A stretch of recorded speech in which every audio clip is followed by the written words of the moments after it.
Welcome to the first episode of Drop the Mic. Today we're talking with Scott Cochran, president of Spartanburg Methodist College. A little bit about Scott. He has over 15 years of higher ed experience at the executive level. He's also has international experience. He's worked with countries like Taiwan, Singapore, and Germany, just to name a few. In this episode, we will be talking about getting outside of your comfort zones and understanding the importance of discipline. Check it out. Scott, thank you for joining me. Welcome. Thanks. I'm looking forward to this, and I appreciate you having me. When you're in a huge environment, when it comes to getting outside your comfort zones, it can be really overwhelming sometimes. But in your space, what does stepping outside of your comfort zone mean to you? That's a great question. A comfort zone is something that is just that. It's a comfort zone. I feel good. I feel safe. I'm not worried. But it is absolutely critical that we get out of our comfort zones if we're ever going to grow. And for me, getting out of a comfort zone means a different mindset. There's a great book. It's called Growth Mindset by Carol Dweck. And in it, she talks about the mentality of saying that you are going to be a person that will either grow or believe that you are fixed in your potential and that never changes. Her argument, which I agree with, backed by research that says, no, our brains and ourselves are better positioned for growth and for expansion. We have to just utilize that. And I think stepping out of your comfort zone, the first thing you need to do is to understand that that's what you were built for. You were made to grow. You were made to expand out of your comfort zone. And we have to get past the fear. I like how you talked about how we were able to just build about getting outside your comfort zones because it's not established. You have to grow. It takes time. Also, it takes consistency every single day because the goal is to be better than you were yesterday. How were you able to get outside of your shell? Because obviously, it's difficult to take that first step. So how were you able to take that first leap? I actually had a very bad experience that caused me to say, I'm going to change. And that experience was when I was in corporate America, and I was given the task to go speak to a college and to present an award that our company was awarding. And my boss was supposed to do it, but at the last minute, he said, look, I can't go, and I want you to go my place. The speech is written, and all you have to do is go out there, deliver the speech, hand the award, shake the hand, and that's it. And so I read the speech, and it was something that personally I would never say because I did not talk like that. The words were different. They were way more mature than I was. I was a 25-year-old, relatively young supervisor. My boss was a 50-year-old seasoned veteran, and it's something that I wouldn't normally speak. I was afraid to change it. I was afraid to do anything different because I was given instructions, and at that time I followed instructions. And when I gave the speech, do you remember Charlie Brown and Charlie Brown's teacher? Yeah. So I got up to the podium, and I started reading, and I heard myself in Charlie Brown teacher's voice, wah, wah, wah, wah. I'm not even sure what I said. I started sweating. I got to the end. I know I finished because everybody gave me the polite golf clap, and it was horrible. I shook the person's hand. I walked out of that auditorium, and I told myself, I am never going to let that happen to me again. And so I went back, and I started reading and researching and practicing and learning about public speaking. And I thought, this is going to be a way for me to get over this horrible experience.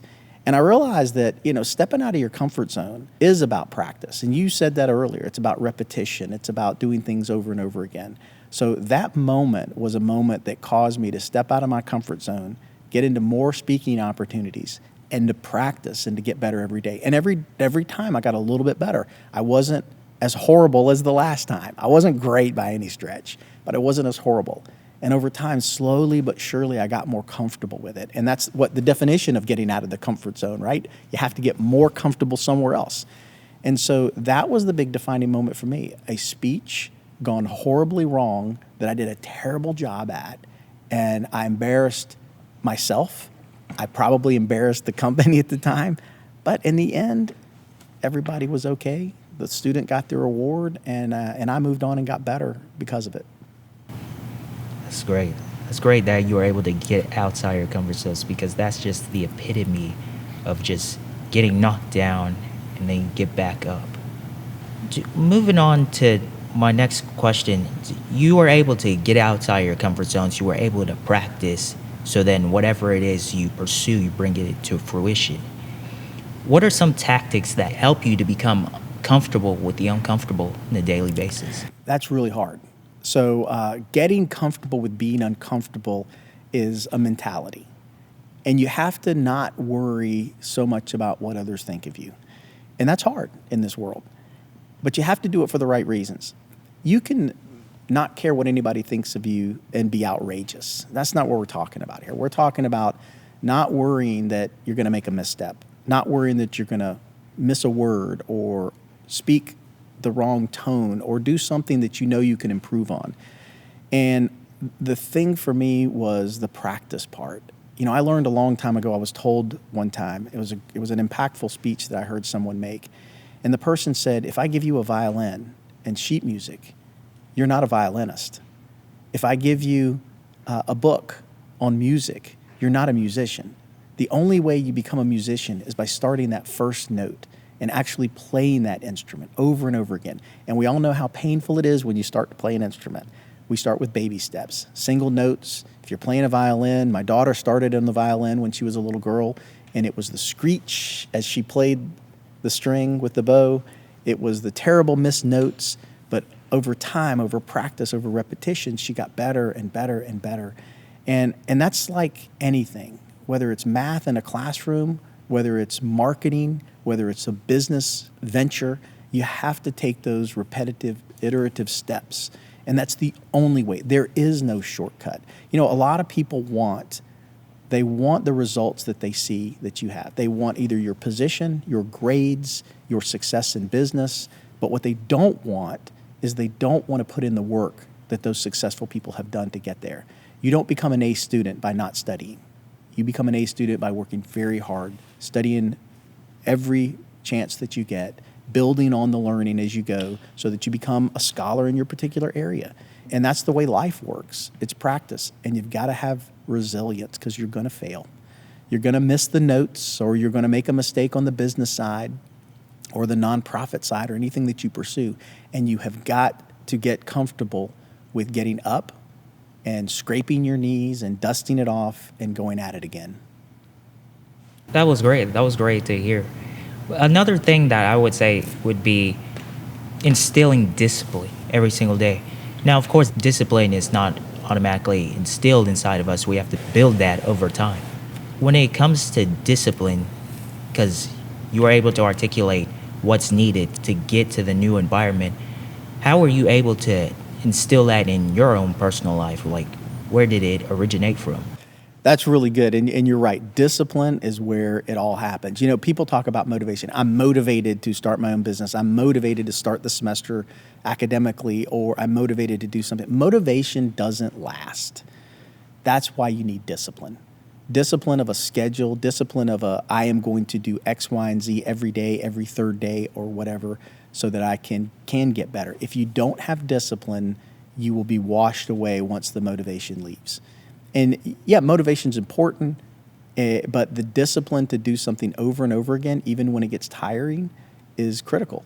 And the way I look at discipline, the reason I can, for certain things, that I can have discipline. I'm like everybody else. I get lazy and I drop the ball and I decide not to do things.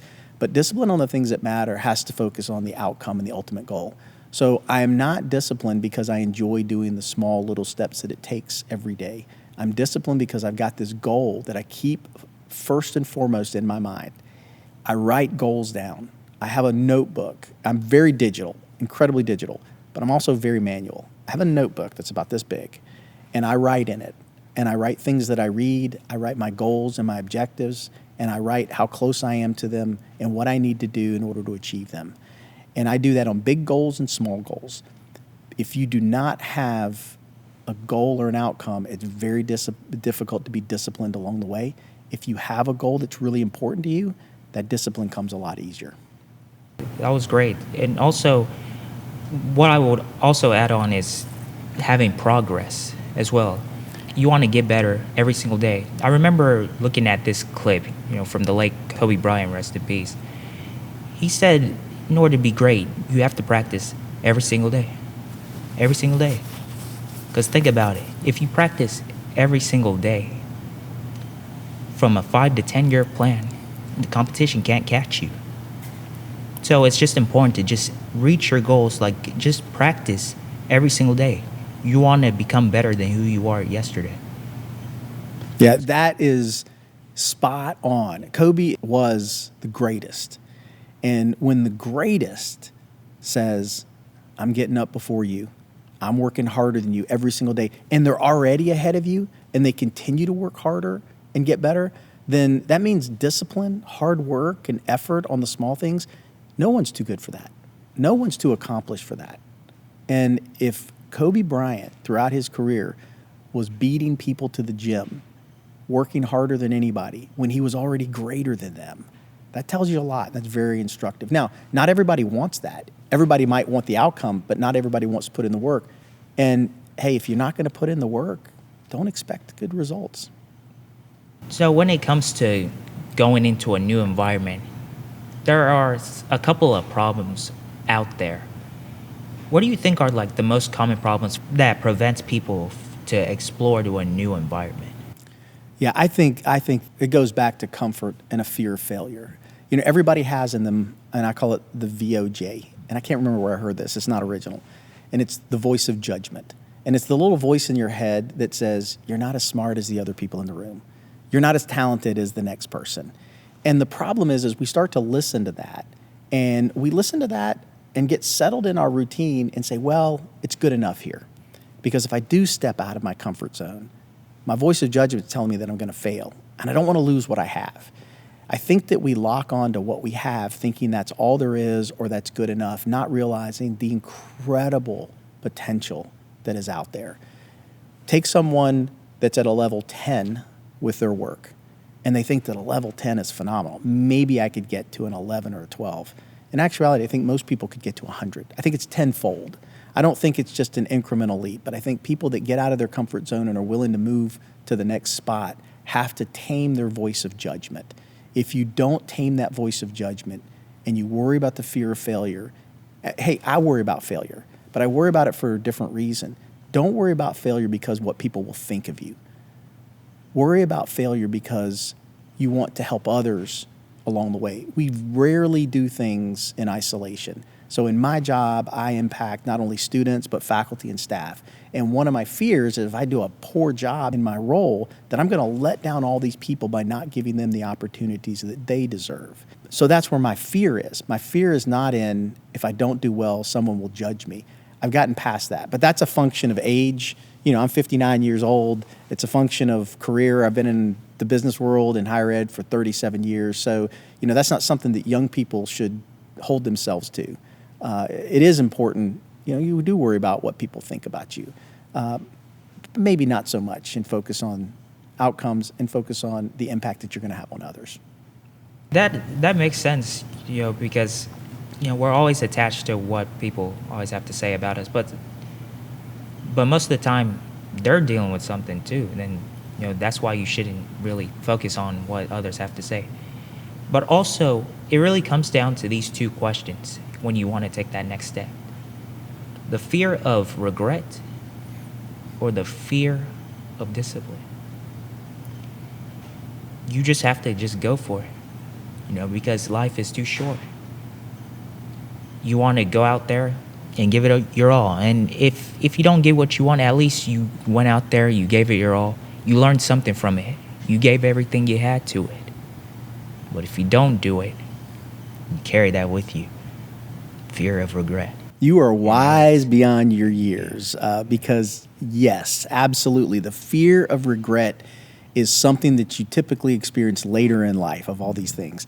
I have rarely heard someone that says, I wish I had not tried as hard. I wish I had not done as much. You don't get to the end of your life or end of an era in your life and say, you know what? I wish I had not tried that. Very few people do that. That regret is huge.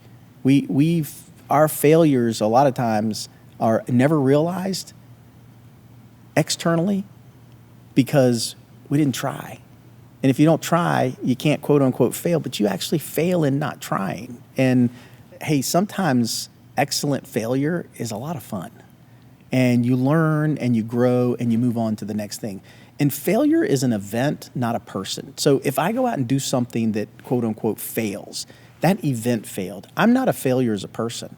That event failed, that thing failed. I've got to try again, because it's not a reflection on who I am as a human being. You do not personify failure. Your activities might fail, and everybody does, but you are not a failure. Wise words from you, President Cochran. So I have a few before we wrapped up, and it's been fantastic to have you here. When do you think someone should leave that comfort zone? Because we're all in that state. We don't want to do it. We're lazy. Something's holding us back. But when do you think is the right time that someone should leave that comfort zone? And that's a hard question. I would, a couple of different angles on that. So if you're in a job and you're kind of comfortable in your job, likely if you're a young person, you're not going to retire in that position. You're going to get promoted. You're going to go to a new company. You're going to start your own business. A lot of different things are going to happen. But for me, as a young person in a professional career, I think you leave your comfort zone when one of two things happen. One, you lose your curiosity. You're not curious anymore about what's going on at work. You become a machine. You're just moving on. You're not given any opportunity to be curious. And the second is based on who you work for. I tell people a lot of times, it doesn't matter what you do. It matters who you work for, because that actually impacts the first. If you work for somebody that doesn't believe in you and give you opportunity to be curious and to grow yourself, then you are in the wrong spot. If you don't work for somebody with the same moral principles that you have, or the same belief systems that you have in people and how people should be treated, you're in the wrong place. And so I would say, the time to move on is when you lose your curiosity as a young person, or when you work for somebody that you can't admire or respect. And if that happens, it's time to move on. I'd say as I get older, leaving your comfort zone is way harder. Once you amass a little bit of stability, you have a home, you have a paycheck, you have all these things coming in, it's much more difficult. But I would say this is where discipline comes in. It kind of ties in. So if you're disciplined along the way, and disciplined in savings and financially, you can create a situation where you don't have to worry about stability on the financial side. So you can take some risks out there. I've done that once in my career. I quit a job with no other job and 4 kids because it was not the right place to be at the right time. I wanted to do something different. I wanted to make a difference. And my wife and I made a decision together that I was going to quit. And that was hard. Fortunately, we were able to do it because we were stable enough to be able to deal with the uncertainty of not having a paycheck for a while. But as you get older, getting out of that comfort zone is more difficult. So get into the habit. Go back to practice, right? When you practice a lot, you get better at it. So if you get out of your comfort zone a lot as a young person, then as you get older, you will not be trapped again. You'll have that confidence and that ability to move to the next opportunity, the next growth opportunity. You'll realize and be comfortable with the fact that you can make money somewhere else to support yourself. Money's not everything, but it's really important to be able to pay bills and to feed your family. So practice young, and you can also move within an organization. You don't just have to leave because you get less than curious in your current role. Depending on the size of the organization, you could have opportunities all over the place within that. Network, meet people, learn about what they do, find something that you might be interested in and say, I'd love to try this. I'm curious about how this part of the organization works. So if you're in finance, move to marketing, move to sales, move to development, move to all kinds of things. Teach yourself along the way, but just be curious and get into the practice of moving on and taking on unfamiliar things, and then it will become easier as you move through your life. That's fantastic. To that person right now who is timid or feels unsure to take action, what would you say to that person? I'm going to go back to my faith in God. And I'm going to tell that person, when you walk into a room, when you walk into a situation, walk into that room as if God put you there, because he did. You have been built for a specific purpose. You have been put in situations for specific reasons. And those reasons are for you to use everything within your talent base, within your mindset, to grow and to impact not only your life, but others around you. You're there for a reason. You're not an accident. You didn't just stumble into this world, and even if you think you did, you didn't. You have a purpose, and your job is to discover that. And the only way you discover it is to go in boldly and to smile and take on all the challenges that are before you, realize you're going to fall down. You're going to get knocked down. Keep getting up. You're not a victim. You're a warrior. You're going to have to keep fighting for yourself and for others, and you're going to have to keep growing. And I would say, realize that God put you in this place for a particular purpose, and take advantage of that. Preach, brother, preach. As we wrap up, do you have like last minute thoughts? Like where can people follow you at? Where can they find you? Yeah, I don't have a whole lot of things. I used to write for the Spartanburg Herald Journal. I wrote a column every 4 weeks, and I don't do that anymore. I don't have a blog post. I don't have many things. Most of my conversations now are like this, are one-on-one with people, small groups. I do teach a program through Spartanburg on small business and medium-sized business growth and scaling. So I do some things like that. But for the most part, I would say that people watching this, if you're a student, come by and talk to me. Take advantage of things that are given you. And best thing that you have when you're on a college campus are relationships. I'm going to suggest people come talk to you and to see what you've done with this project and what you've done with this podcast. This takes a bold step. You have to ask people that are not within your typical network to do things for you. You have to step out yourself. You have to try. Your communication with me has been phenomenal.